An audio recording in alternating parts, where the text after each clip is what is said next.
Hello everyone, स्वागत है आप सभी का रीजनिंग की आज की हमारी क्लास में। आज की रीजनिंग की हमारी चौथी क्लास है ये। ठीक है, आपको पता भी है कि जो सेगमेंटिक एनालॉजी आपका जो टॉपिक है वो उस पर रीजनिंग की क्लास चल रही है। ठीक है, तो चौथी क्लास है। फर्स्ट जो क्लास थी उसमें हमने सेगमेंटिक एनालॉजी के सारे टाइप्स को देखा था और कुछ प्रश्न भी किए थे। और दूसरी तीसरी जो क्लास थी उसमें भी हमने सेगमेंटिक एनालॉजी के प्रश्नों को किया है। ठीक है, तो आई होप आपको अभी तक जो क्लास चल रही है वो समझ में आ रही होगी।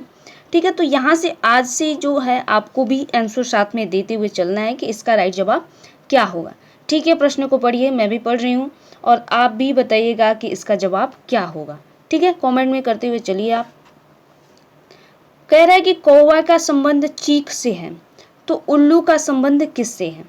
तो अब पहले का रिलेशनशिप दूसरे से हमें देखना है और वैसे ही रिलेशनशिप तीसरे का चौथे से भी होगा। यानी ए का जो रिलेशनशिप बी से है सेम चीज़ें सी का डी से भी होंगी। तो कौवा क्या करता है, तो चीखता है।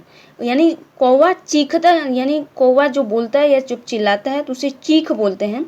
तो उल्लू की जो आवाज़ आती है तो वो क्या आती है, कौवा जो बोलता है तो उसको चीख बोलते हैं। तो उल्लू जब बोलता है तो उसकी आवाज़ क्या आती है, तो गर्जना बोलते हैं, हुड बोलते हैं, हुट बोलते हैं, दहाड़ना बोलते हैं या चहाना बोलते हैं। तो आपको इसका राइट जवाब बताना होगा कि जब उल्लू चीखता है या बोलता है तो उसको क्या बोलते हैं। ठीक है, उल्लू जब बोलता है तो उसको क्या बोलते हैं, कौवा जब बोलता है तो उसको चीख बोलते हैं। यानी कौवा की बोलने की जो प्रक्रिया है उसको चीख कहा जाता है। तो उल्लू के जो बोलने की प्रक्रिया है जो, या जब उल्लू बोलता है तो उसको क्या कहेंगे, तो उसको कहते हैं हुड, हुट कहते हैं उसको, हुट उसको कहते हैं। जब उल्लू चिल्लाता है या बोलता है तो उसको कहते हैं हुड, और वही कौवा जब बोलता है तो उसको बोलते हैं चीख रहा है। ठीक, तो ऑप्शन नंबर जो बी होगा इसका राइट जवाब होगा।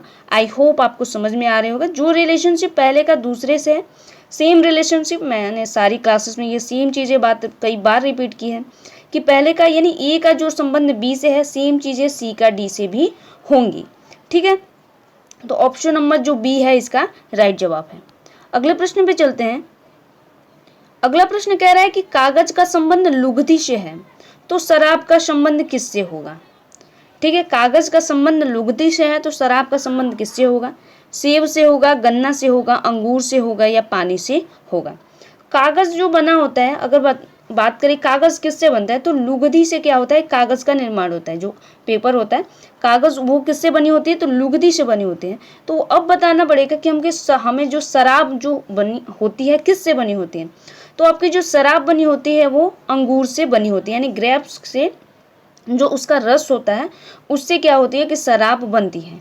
ठीक है, तो यहाँ पे ध्यान रखना है कि लुगदी यहाँ पे पहले का और दूसरे का जो संबंध है वो बनने की प्रक्रिया है। यानी दूसरे के फॉर्मेशन, पहले के फॉर्मेशन में दूसरे का क्या रोल है वही सेम रोल तीसरे का चौथे से भी होगा।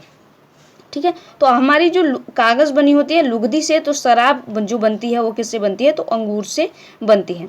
तो ऑप्शन नंबर जो सी है इसका राइट जवाब है। आई होप आपको समझ में आ रही होगी और आपने भी तीसरा आंसर यानी अंगूर ही इसका जवाब दिया होगा। ठीक है, अगर कोई भी अगर प्रॉब्लम होती है तो आप कमेंट में बताइए, हम अगली क्लास में उसको सॉल्व करने की कोशिश करेंगे। ठीक है, अगर चीज़ें नहीं समझ में आ रही है तब भी बताइए, उसको समझाने के तरीकों में बदलाव किया जाएगा ताकि आपको चीज़ें समझ में आए। ठीक है, अगला प्रश्न कह रहा है कि टोक्यो का संबंध जापान से है तो है काहिरा का संबंध किससे होगा। काहिरा का संबंध पूछ रहा है किससे होगा। तो अब टोक्यो का संबंध हम देखेंगे जापान से कि टोक्यो का जापान से क्या संबंध है, क्या रिलेशनशिप है उसका। तो जो आपको पता होगा जो टोक्यो है वो जापान की राजधानी है। टोक्यो क्या है, जापान की राजधानी है। तो अब बताना है कि काहिरा किसकी राजधानी है, मिस्र की है, कन्या की है, केनिया की है, ब्राज़ील की है या तुर्की की है। ठीक है, तो टोक्यो तो जापान की राजधानी होगी, तो काहिरा जो होती है, काहिरा जो है इजिप्ट की राजधानी है या कहें कि मिस्र की राजधानी काहिरा है। तो इन दोनों के बीच क्या संबंध है, टोक्यो और जापान की राजधानी क्या है, टोक्यो यानी राजधानी का संबंध पूछ रहा है तो हमें राजधानी ही काहिरा का बताना होगा कि ये किसकी राजधानी है, तो ये मिस्र की यानी इजिप्ट की राजधानी काहिरा होती है। ठीक है, तो इसको ध्यान रखना है। आपको मैंने बताया था कि इसमें देश भी पूछ लेगा, उसकी राजधानी पूछेगा, करेंसी पूछेगा, या मान लीजिए पूछ ले बिहार का राजकीय पशु पक्षी, ऐसे करके पूछेगा, उत्तर प्रदेश का पूछ ले, या ऐसे करके प्रश्न बनते हैं। ठीक है, तो इसमें जो क्या होता है, सामान्यतः जनरल नॉलेज के जो क्वेश्चंस होते हैं उसके माध्यम से इसमें प्रश्न बनते हैं एनालॉजी में, सेगमेंटिक एनालॉजी में। तो थोड़ा सा जनरल नॉलेज आपको पास होनी चाहिए, थोड़ी सी जानकारी होनी चाहिए चीज़ों को, ठीक है। तो कुछ स्पेसिफिक टाइप के होते हैं, बस इतना कोई ज़्यादा बात नहीं होती है, ठीक है। तो आप ये ध्यान रखना है कि हाँ ये पता होना चाहिए, इतना टफ नहीं पूछेगा लेकिन हाँ पता होना चाहिए कि, क्योंकि जो प्रश्न बनता है ना, जो इसमें उठाता है प्रश्न रीजनिंग में, वो क्या करता है कि हाल फिलहाल की घटनाओं पर ही उठाता है, ठीक है। तो हो सकता है कि इस टाइम पे पूछ दे डॉलर वगैरह पे, या किसी अन्य देश की करेंसी पे पूछ दे, ठीक है, या किसी अन्य देश की राजधानी पे पूछ दे। तो हाल के जो समय में जो समसामयिक घटनाएं हैं क्या चल रही हैं उसी पर ये प्रश्न बनते हैं, ठीक है। तो इसका ऑप्शन नंबर ए इसका राइट जवाब है। अगले प्रश्न पे चलते हैं। अगला प्रश्न कह रहा है कि शतरंज का संबंध प्यादा से है तो ताश का संबंध किससे होगा? इक्का से होगा, रानी से होगा, पत्ता से होगा, या जोकर से होगा?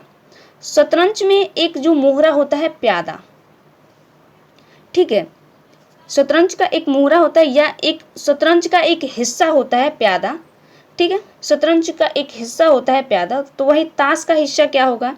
इक्का होगा, रानी होगी, जोकर होगा, या पत्ता होगा, कार्ड्स होंगे। तो ताश का जो इसका जो राइट जवाब होगा पत्ता होगा, ठीक है। क्यों होगा पत्ता? यानी जो कार्ड्स होते हैं वो क्यों होगा? क्योंकि शतरंज में प्यादा होता है, तो ताश में क्या होता है? पत्ते होते हैं, ताश के पत्ते होते हैं, ठीक है। इक्का वगैरह, रानी वगैरह ये तो परफॉर्म करते हैं उसमें, ये भी जो क्या है पत्ते का हिस्सा है, लेकिन ये कौन से पत्ते हैं इनकी अलग अलग परफॉर्मेंस होती है। जैसे रानी का परफॉर्मेंस अलग होता है, इक्का जब आता है तो उसका अलग होता है, जोकर जब आता है तो उसका अलग होता है। तो शतरंज जैसे उसमें हाथी वगैरह या घोड़े होते हैं ना, जिसमें चला जाता है, तो उसका जो परफॉर्मेंस होता है वो परफॉर्मेंस पे डिपेंड करता है। तो यहाँ पे संबंध पूछ रहा है, तो ए का जो संबंध दूसरे से है उसकी परफॉर्मेंस से नहीं है, उसका संबंध सिर्फ बता रहा है कि इसका संबंध यानी शतरंज का हिस्सा होता है, ठीक है। तो हिस्से में प्यादा आता है और ताश में क्या होता है? पत्ता इसका हिस्सा होता है। और ये जब अगर आप इक्का रानी ये कहेंगे तो ये परफॉर्म करते हैं, इनका एक रोल होता है, ठीक है। जैसे शतरंज में राजा का रोल होता है, घोड़ा होता है उसका अलग रोल होता है, मंत्री होता है उसका अलग रोल होता है, तो वैसे ही इसमें भी है। तो यहाँ पे रोल नहीं पूछ रहा है, उसका हिस्सा बता रहा है कि ये इसका हिस्सा है, ठीक है। तो सी जो होगा इसका राइट जवाब होगा। अगला प्रश्न में चले। अगला प्रश्न कह रहा है कि पेट्रोल का संबंध कार से है तो कोयले का संबंध किससे होगा? इंजन से होगा, ट्रेन से होगा, बिजली से होगा, या आग से होगा? तो आपको अगर पहले का दूसरे से यानी पेट्रोल का कार से संबंध देखे तो कार किससे चलती है? पेट्रोल से चलती है। तो कोयला से क्या चलेगा? कोयला से क्या चलेगा? तो कोयला से अगर बात करें तो ट्रेन चलेगा। आपने पहले भाप वाले जो इंजन के ट्रेन होते थे जिनमें कोयला डाला जाता था और ट्रेन चलती थी, आपने बहुत सारी पुरानी फिल्मों में भी देखा होगा कि ट्रेन क्या होता था? कोयले के माध्यम से चलती थी। तो यही पूछ रहा है कि कार तो पेट्रोल से चलती है, तो कोयला से क्या चलता है? तो कोयला से ट्रेन चलता था, ठीक है।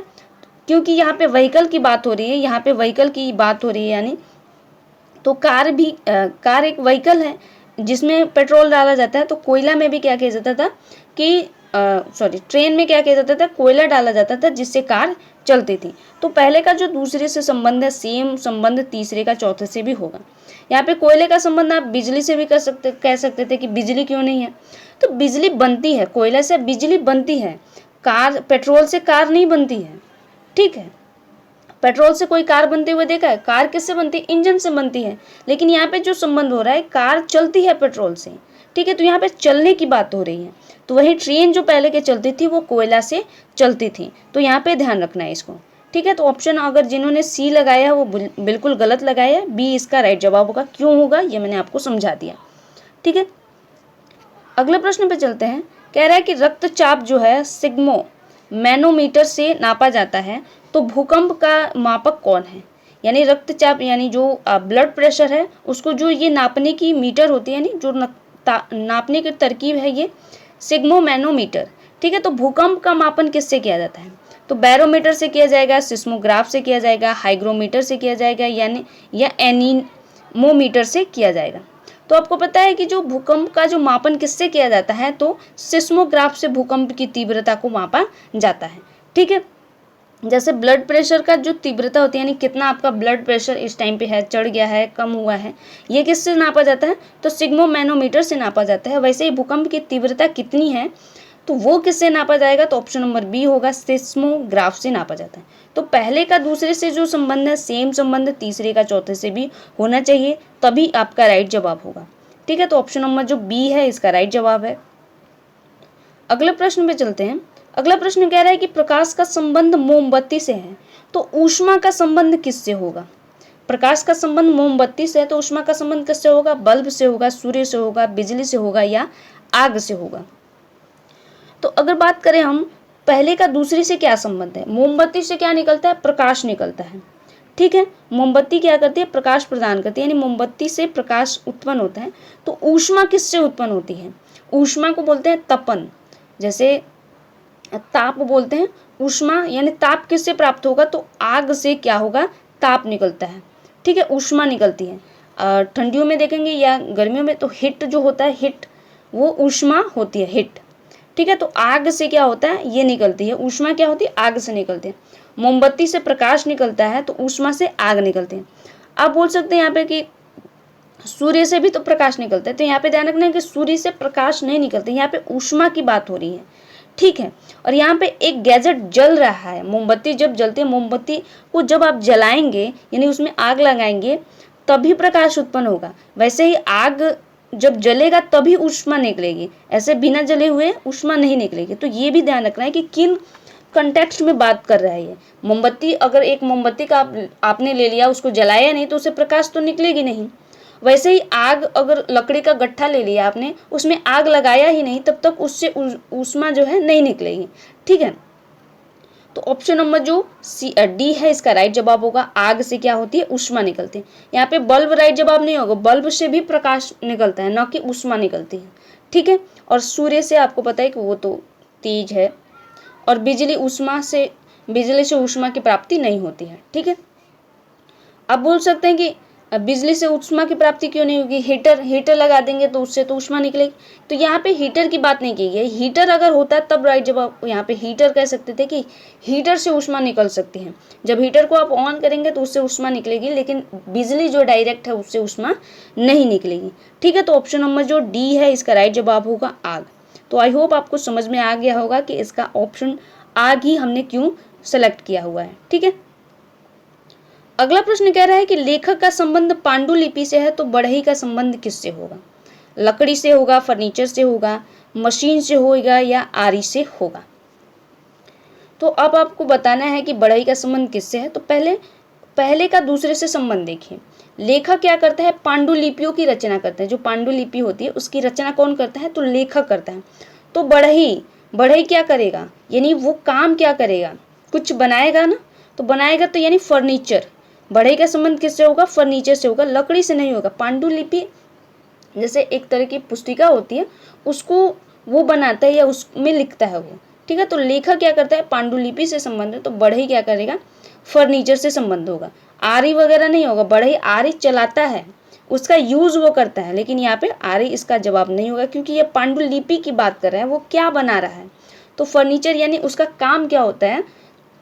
लेखक का काम क्या है? तो पांडुलिपि करना। तो बढ़ई का क्या होता है? तो फर्नीचर का काम होता है। यानी फर्नीचर से रिलेटेड अब जो चीज़ें होती है, फर्नीचर में जो टूल यूज़ होता है बनाने में, वो आरी हो सकते हैं, वो लकड़ी हो सकती है। ठीक है, उसमें मशीन्स लग सकते हैं। ठीक है, तो यहाँ पे ध्यान रखना है कि लेखक जो काम कर रहा है, लेखक जो बना रहा है वो, या जो लेखक का काम है, जैसे लेखक पांडुलिपि लिखेगा या पांडुलिपि की रचना करेगा, तो वैसे ही बढ़ई क्या करता है? फर्नीचर का काम करता है। लेखक पांडुलिपि का काम करता है, तो बढ़ई क्या करेगा? फर्नीचर का काम करेगा। तो ऑप्शन नंबर बी इसका राइट जवाब है। अगले प्रश्न पे चलते हैं। अगला प्रश्न कह रहा है कि सोने का संबंध आभूषण से है, तो कपास का संबंध किससे होगा? आपको बताना है कि सोने का संबंध किससे है? आभूषण से है, तो कपास का संबंध किससे होगा? धागा से होगा, कपड़ा से होगा, खेती से होगा या बीज से होगा? तो यहाँ पे अब सोने का और आभूषण का जब हम संबंध की बात करें तो क्या है? सोने से क्या बनता है? जो सोना होता है उससे आभूषण, आभूषण का मतलब जेवरात होते हैं, जो गहने बोलते हैं जिसको, वो होता है। तो सोने से क्या होता है? गहने का निर्माण होता है। तो कपास से किसका निर्माण होगा? सोना से गहने का निर्माण होता है, कपास से क्या बनेगा, धागा बनेगा, कपड़ा बनेगा, खेती होगी या बीज होगा। तो कपास से क्या होगा, कपड़े बनते हैं। कपास का सूत जो होता है, पहले तो सूत बनता है, धागा बनता है, उसके बाद क्या बनता है कि कपड़ा बनता है। तो यहाँ पे सोने का आभूषण बन रहा है। सोने की जो आभूषण है ना, कि उसकी लरी नहीं बनाई जा रही। एक होता है सोने को पहले पिघलाया जाता है और पतली लाइन में किया जाता है, एकदम पतली होती है, और फिर उसको डिज़ाइन करके आभूषण बनाए जाते हैं। तो उसके लास्ट फॉर्मेशन की बात कर रहा है। सोने का जो अंतिम रूप जो मिलेगा वो आभूषण के रूप में मिलेगा। तो कपड़े का जो अंतिम रूप क्या होगा, कपास का जो अंतिम रूप क्या होगा, वो कपड़ा होगा। ठीक है। तो अगर आपने धागा यहाँ पे सिलेक्ट किया तो धागा यहाँ पे गलत होगा, क्योंकि इसका स्वरूप, अंतिम जो स्वरूप है उसकी बात कर रहा है ये। ठीक है। तो पहले का जो संबंध दूसरे से है, सेम संबंध दूसरे का, तीसरे का चौथे से भी होना चाहिए। तो ऑप्शन नंबर जो बी है आपका राइट जवाब होगा, कपड़ा इसका राइट जवाब है। ठीक है।